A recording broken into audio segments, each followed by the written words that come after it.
My name is Amanda D'Ambrosio. I'm 22 years old, and the biggest reason why I joined LLS is because my grandma is a non-Hodgkin's lymphoma survivor. The best way to donate would be through our Instagram, which is at LLS Club at CSUF, and our donation link is in our bio there. Cancer has been a very big part of my life, unfortunately. I've never had cancer myself, thankfully, but my grandma is as I mentioned, a non-Hodgkin's lymphoma survivor. She's also a breast cancer survivor, but unfortunately my mother passed away about 10 years ago when I was 12 from breast cancer. So the team as Visionaries is a college club at Cal State Fullerton where I go to school. And once I realized that there was a club there, I immediately knew I had to join because I needed to give back to something that, even though, my breast cancer was what affected me so heavily, I wanted to give back to any cancer. Any cancer club that was there, I would have joined and been a part of happily. Can you take us back to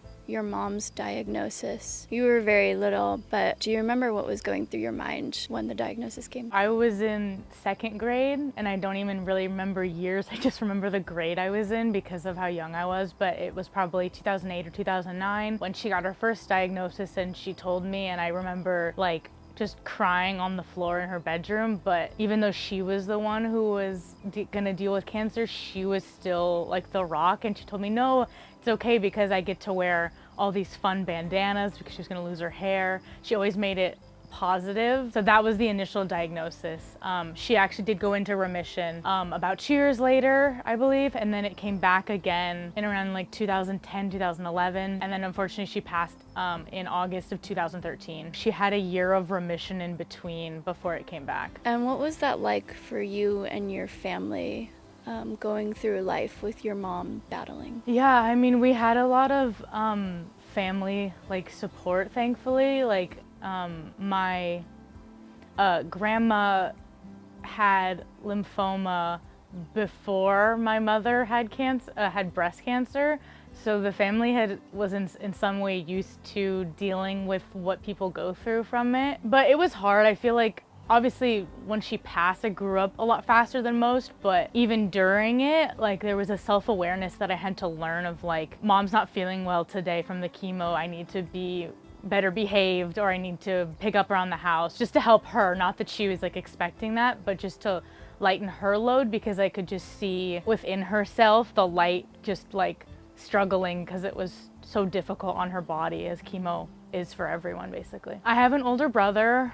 His name is Kyle. He's 4 years older than me. So I was 12 when she passed. He was 16. So he was maybe in 5th grade during the initial diagnosis. Do you think you guys felt like it was okay to show your emotions and show sadness while your mom was going through this? We weren't told to not emote because that would make my mom upset or anything. It was more my mom was the one to comfort us, even though she was the one going through it all, which I look back on with almost a chuckle, because it's how crazy is it that it's the reverse, that it's we should be comforting her because she's fighting for her life, but because it's her kids and she always put us first. Understanding that now that I'm older, I have so much more respect for her and love that I didn't know it. I didn't realize it at the time. I couldn't process it because I was 9. But yeah, I think that between my brother and I, that relationship, I don't remember a lot, but I feel we had some kind of cahoots where we would be okay,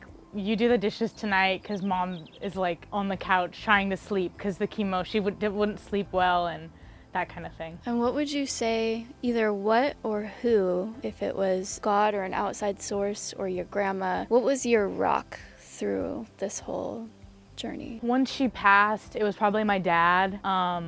He really was amazing at how much he was able to do, because he had to take on her role now and kind of be the mom and the dad, and double on that workload. And so he helped us through a lot, but we had a lot of familial support. I couldn't really say there was just one person, we had neighbors step up to pick me up from school, because obviously my dad worked full time. My grandmother stayed with us the months following our passing. She just stayed with us, so we had someone to take me to school and that kind of thing. And my grandmother on my dad's side would come over on the weekends and just cook and clean and make sure we had food. And so it was really a family effort, but my dad is the one that was the ever constant person there. He's able to talk about it more and like look back on some things that I've either always had questions about and was like too afraid to ask, or just like have like a vague memory of and want to know if I'm just making that up, or I want to know like what actually like happened with that, because like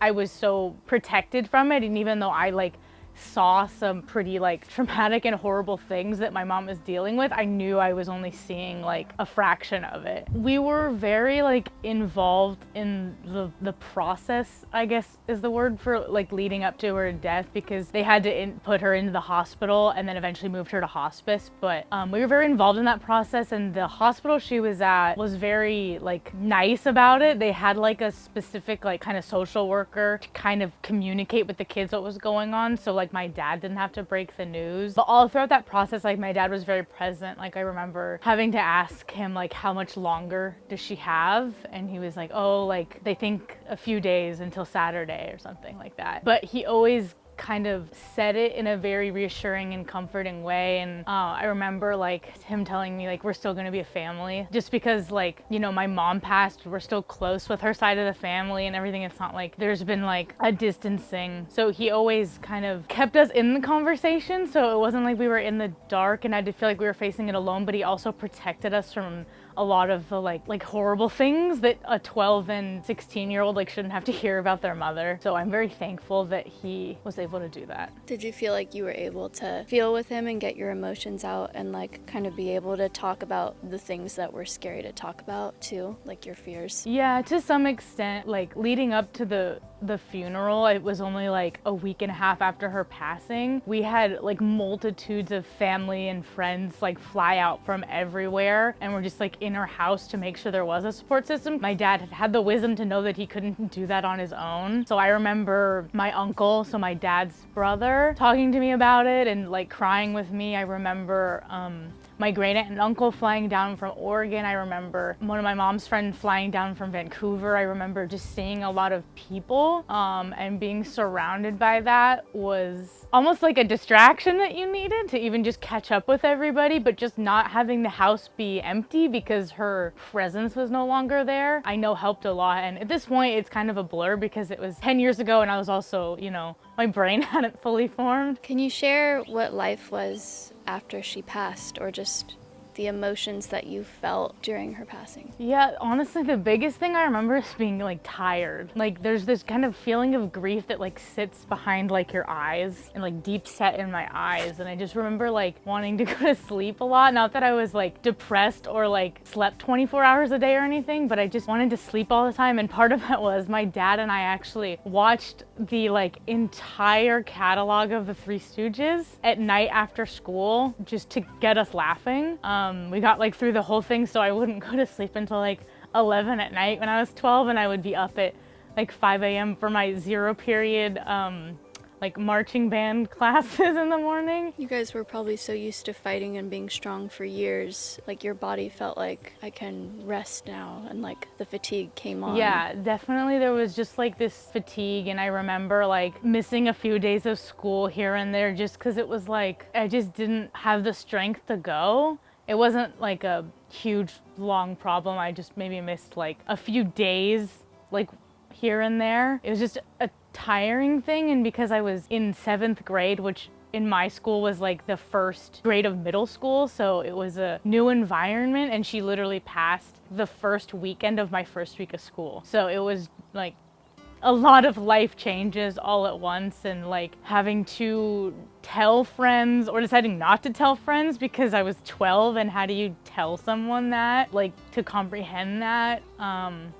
So I just remember kind of avoiding a lot of that kind of thing. And I think I like asked my friend to tell my other friends, and just not wanting to like face that reality and not wanting to be pitied at the same time, I guess. I mean, I was 12, but like I had a friend and we were 12. I don't have any resentment about it now, but like she used my mother's death to like get clout on her Instagram. Like she was like posting these like fake crying photos, and everyone was like, why, what's wrong? And it was like, oh, Amanda's mom died. And it's just stuff like that that was like, I don't really want to be in school right now. But I did get through it, obviously, and you know, just came out the other end. Just time helped, and again, my grandmother being there, like the first 2 months just being living with us was necessary to have like a motherly figure to help cook and pick me up from school and everything. What do you miss the most about your mom? Honestly, just like her presence, because it's just like almost an inexplicable thing to describe, of like a loneliness that I've held within me for 10 years that I've been trying to, you know, fulfill with friends and family and other purposes like the campaign. And sometimes it helps, but you know, I don't know if it'll be 100% there. Just a hug from her is probably the thing I really want. I have dreams about her sometimes, and those are really hard too, because it's like that's the only time I get to see her sometimes is when I was sleeping. Yeah. Are you doing this for your mom, for LLS? Definitely in part doing it for my mom, in part for me, because I don't want people to have to go through what she went through and what I went through, and just even what she experienced. I don't remember like what hospital or really like where she went to for treatment, but I just remember one time the chemo was like making her stomach bloat so much it looked like she was pregnant, and she was like, Mike, my dad, like, we gotta go to the hospital, I don't know what's going on. And like they didn't want to take her because it's like, oh, it's just the chemo, like just go home. And they had to like not beg, but they were like, you need to take me, and this is not right. And so that kind of thing is why, and as we can talk about later, like my mission pillar is patient support, because the patients are why we're doing this ultimately. And if they don't have the resources they need, if they don't feel like they're being cared for properly, like what is the point? And I wanted her to have a better experience, because I don't think she liked her doctor looking back, like being like treated like that. Just some of the things I had to like see her go through that I don't wish on anyone else to experience themselves or to watch your loved one experience. And I just remember she used to just throw up a lot. It was just, she couldn't keep anything down at a certain point, and she was just talking to her friend that was visiting with us at the time, and she was just saying like, I just want to be there for my kids. I don't want to be dealing with this anymore. So I just think it's so pivotal and important that we're doing the work that we're doing to get the word out there and to find a cure for this, just these terrible, terrible diseases. What was the most difficult memory you have with your mom? One of them was that I mentioned. She was just like throwing up in our sink with her friend, like patting her back, and she was just kind of venting, but like begging, like, I don't want to be going through this anymore. I just want to like enjoy my life and be with my kids and take care of my family. And that one was really hard to witness. She tried to put herself on this like very restrictive diet, and she did very well with it. Not restrictive, but like trying to be as healthy as possible, and like, I don't know the exact science, but like antioxidants and all that. So she stopped eating red meat and all this. But like we went to In-N-Out one day, and she was like, you know what, I just really want a burger. And she had one, and an hour later she was just, we had to pull the car over, and she was just throwing up over the side of the car, and it was just an ungodly amount of vomit, and it wasn't even like natural. It was just like this white paste because of what the chemo was doing to her stomach and her insides, and that was really hard to see. Later on, like towards like really the end of her life in like June and July, they had her on some new medication that was just really messing with her mind, and so she was like mixing things up. At that point, my grandpa was staying with us to help out, and she was like laying down, and my grandpa was like, do you want a blanket? And she was like, no, Dad, I want to be warm. Like, she was mixing up warm and cold, and that was really hard to see. Her mind was fading away from the meds they were trying to put her on as a last resort, and that was tough because she just like wasn't lucid at the end. They had her on so much stuff, probably as like pain management as well, but there were some nice memories that came out of that. I mean, when she was in the hospital, she was in and out of it, but my uncle came, her brother-in-law, and she just like lit up and was like, Joe, I love you. It was just out of kind of nowhere, but it was something that at least was like something positive that came out of those kind of, I don't know if that was a lucid moment or not, but it was something that I remember that came out of that. And what's something that you went through, either an emotion or experience, that you never want another person to go through? Like, as a child of someone who battled and then passed with cancer, what do you want other people to never have to go through? The hardest part of all of it was just watching her get worse and worse, and like deep down everyone kind of sensing that it wasn't gonna get better, and it was probably her life was coming to an end, just like June through August. And then when she passed in August, there was just like no one wanted to really like say it, but we could all kind of sense that it's like, oh, so they're putting her on this new stuff all of a sudden, and now this, and now she's gonna be in the hospital, and the cancer ended up spreading to her lungs, and so it was just like too late at that point. But yeah, the hardest part and the hardest thing to see is just watching it suck the life out of someone you love, and like watching this kind of decline.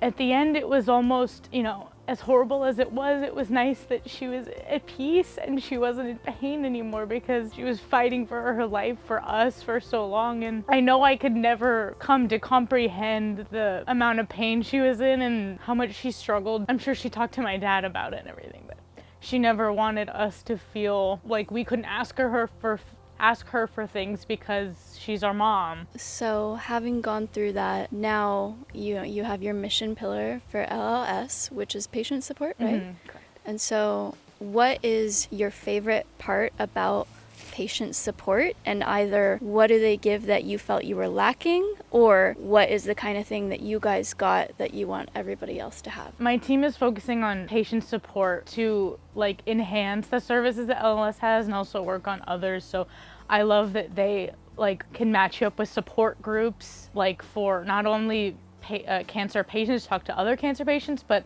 families and caregiver support.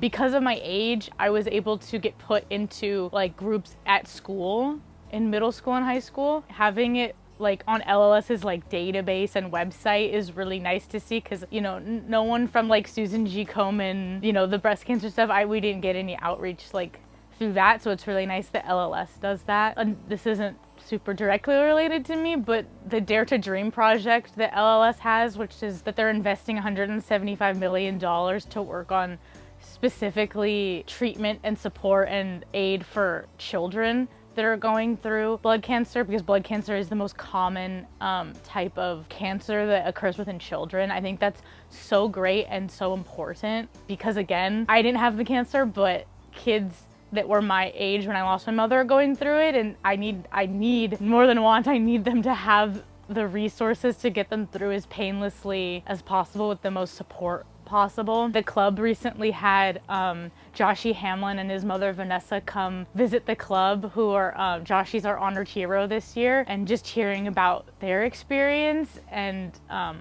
Vanessa said, like, you know, she said something so heartbreaking that like she's had, you know, Joshy's friends who have unfortunately passed away, like their parents were like, had told her that like, my kid died cancer free, but the chemo that they're giving them is what's killing them and all the side effects from that. And that was so hard to hear, because we view cancer as the enemy and not the treatment for it. And I think that's so like backwards. And Dare to Dream hits home to me a lot, to be developing treatment specialized for children so that their survival rate gets better and their treatment is better and more painless. With all of this and with everything that you've shared, you've been so raw. What is something that you want to leave people with? What is, just with everything that you've been through, what do you want to share, and what's your takeaway for people? I think that there's like an amount of hopelessness that people feel from a loved one's perspective, because you can support them and try and help them as much as you can, but that's not going to guarantee their survival or make sure that the chemo is working or that kind of thing. But through LLS, this is the way that you can like take that power back and to do something about it and